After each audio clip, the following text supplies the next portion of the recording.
मेरा नाम आकाश कुमार है और आज हम डिस्कस करेंगे आपके साथ class 10th mathematics chapter number 1 की एक्सरसाइज 1.1 जिसमें हमने प्रीवियस वीडियोस में फर्स्ट 3 क्वेश्चन डिस्कस कर लिए थे। आज हम डिस्कस करने वाले हैं आपके साथ क्वेश्चन नंबर 4 जो मैंने ऑलरेडी बोर्ड पर लिख दिया है। इसका मैं सबसे पहले आपको मीनिंग बताऊँगा, समझाऊँगा कि ये क्वेश्चन क्या कह रहा है। उसके बाद हम इस क्वेश्चन का सॉल्यूशन इस बोर्ड पर करेंगे और देखेंगे कि ये कैसे क्वेश्चन सॉल्व होता है। आपको अच्छी तरीके से समझ में आ जाएगा। बस आपको ध्यान से जो मैं समझाऊंगा उसे समझना है, बोर्ड पे कंसंट्रेशन होकर देखना है और जो मैं कर रहा हूँ उसको ध्यानपूर्वक समझते जाना है। पहले मैं क्वेश्चन को रीड करता हूँ और आपको बताता हूँ कि ये क्वेश्चन कह क्या रहा है। Use Euclid division lemma to show that the square of any positive integer is either of the form of 3m और 3m+1 for some integer m।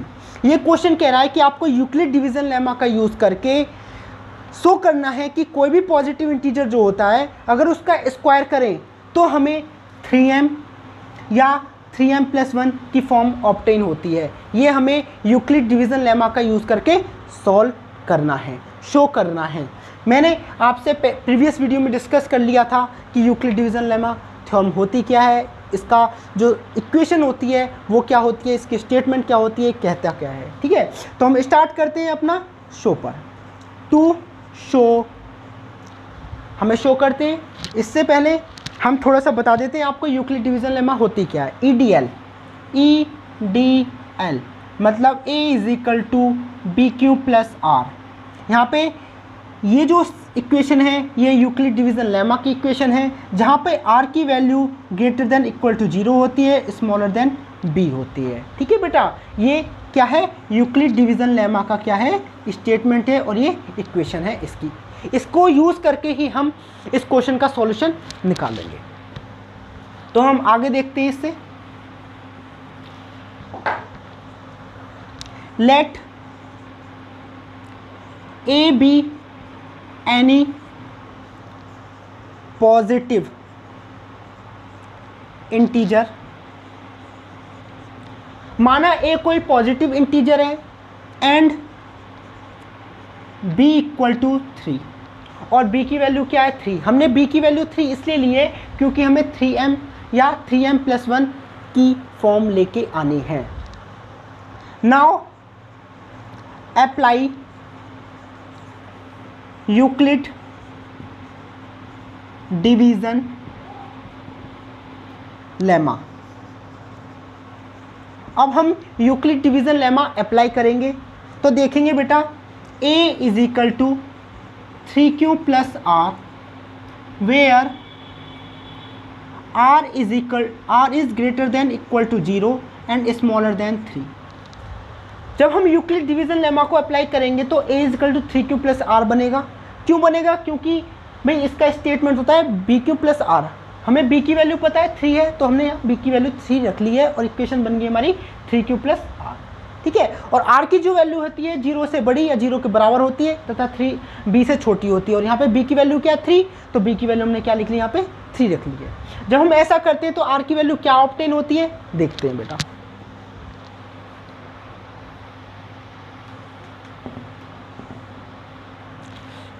यहाँ पे R की जो वैल्यू होगी, हेयर R = 0, 1 and 2।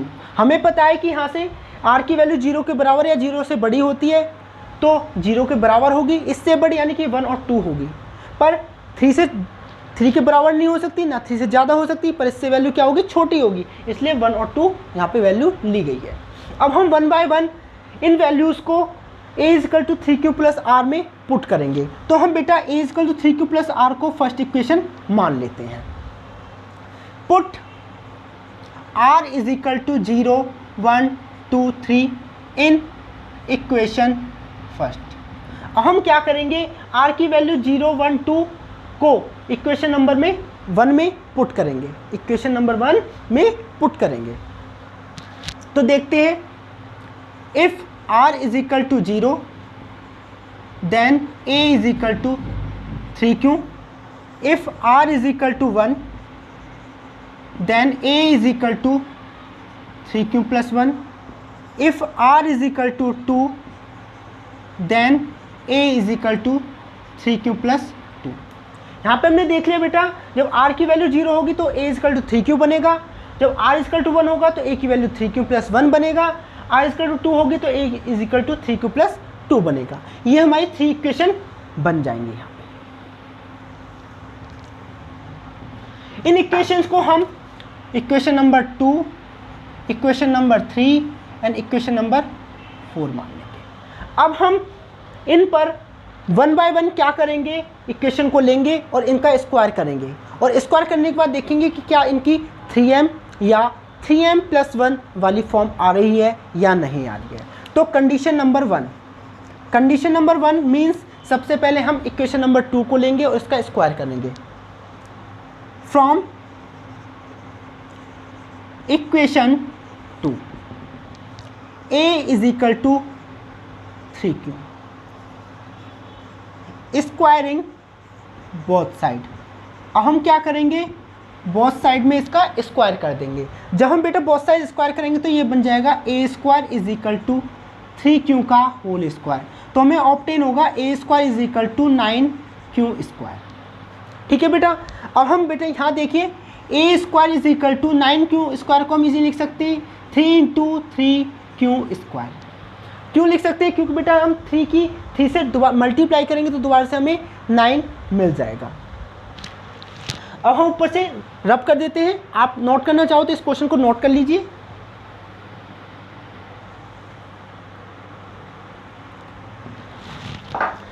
अब हम क्या करेंगे, a square is equal to 3 into 3q square.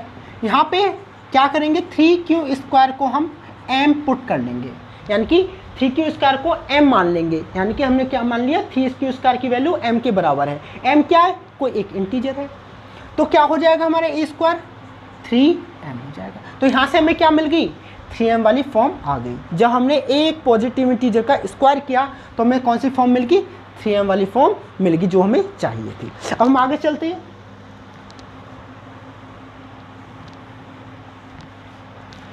अब हम इसी चीज़ को सेकंड कंडीशन पे अप्लाई करते हैं, मतलब सेकंड इक्वेशन पर अप्लाई करते हैं। नेक्स्ट इक्वेशन पर देखते हैं। Condition number second from equation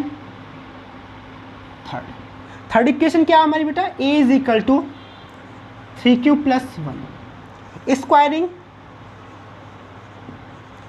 both side. हम इसका स्क्वायर करेंगे दोनों तरफ, तो a square is equal to 3q plus 1 का होल स्क्वायर। ठीक है बेटा। अब देखिए हमें 3q प्लस 1 का होल स्क्वायर इसको ओपन करना है, तो ओपन कैसे करेंगे, इस आइडेंटिटी को यूज़ करके a प्लस बी का whole square is equal to a square plus b square plus 2ab। आपने ये आइडेंटिटी पढ़ रखी होगी 9th क्लास में अच्छी तरीके से।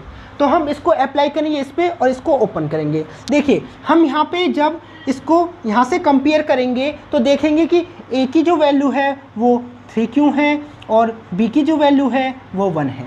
ठीक है। तो यहाँ से अप्लाई करने के बाद जब इसको ओपन करेंगे तो क्या आएगा हमारा answer, a square is equal to 3q का होल स्क्वायर प्लस 1 का whole square plus 2 into 3q into 1। ये हमारा आंसर आ जाएगा। अब हम ऊपर कर देते हैं। देखिए बेटा तो हमारा आंसर क्या आएगा, देखिए a square is equal to 3q का होल स्क्वायर प्लस 1 का whole square plus 2 into 3q into 1। जब इसको सॉल्व करेंगे तो यहाँ हो जाएगा 9q का स्क्वायर प्लस 1 प्लस 6q। ये हमारा आंसर हो जाएगा। अब हम इसको रीअरेंज करेंगे तो देखेंगे बेटा 9q का स्क्वायर प्लस 6q प्लस 1। ठीक है।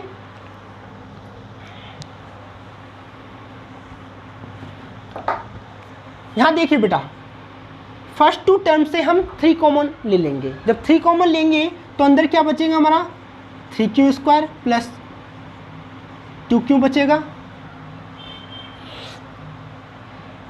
प्लस 1।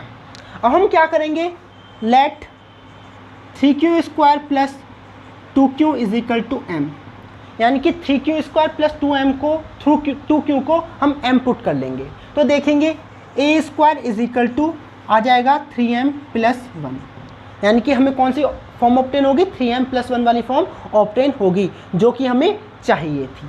ठीक है बेटा, अब हम इसी चीज़ को नेक्स्ट इक्वेशन पे अप्लाई करेंगे।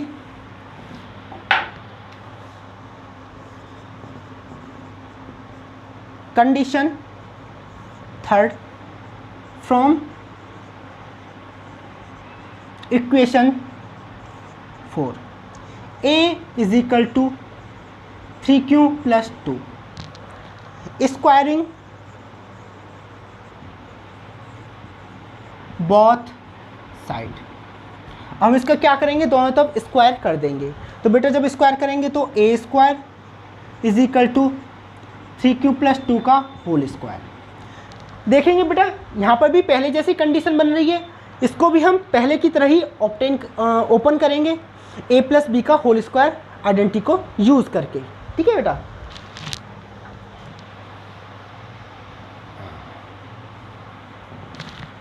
जब हम बेटा इसको ओपन करेंगे तो आप देख सकते हो क्या आएगा हमारा, 3q + 1 का होल स्क्वायर ओपन करेंगे तो 3q का स्क्वायर प्लस 2 का square plus 2 × 3q × 2।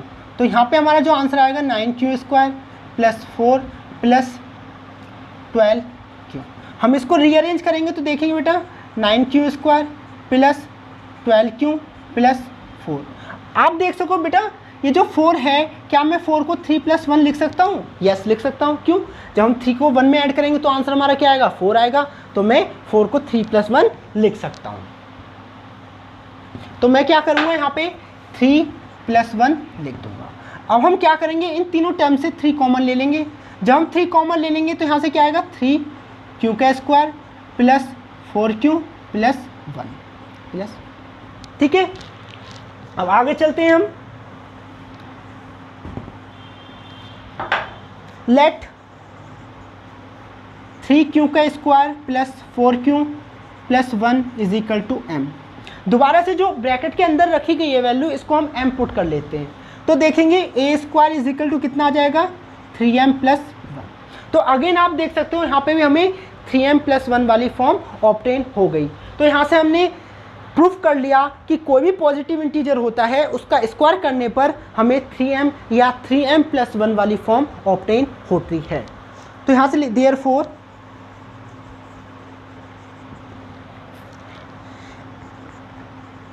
Any positive integer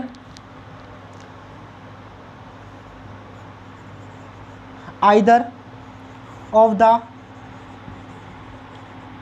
form of 3m और 3m + 1। ठीक है बेटा, ये हमारा क्वेश्चन कंप्लीट हो चुका है।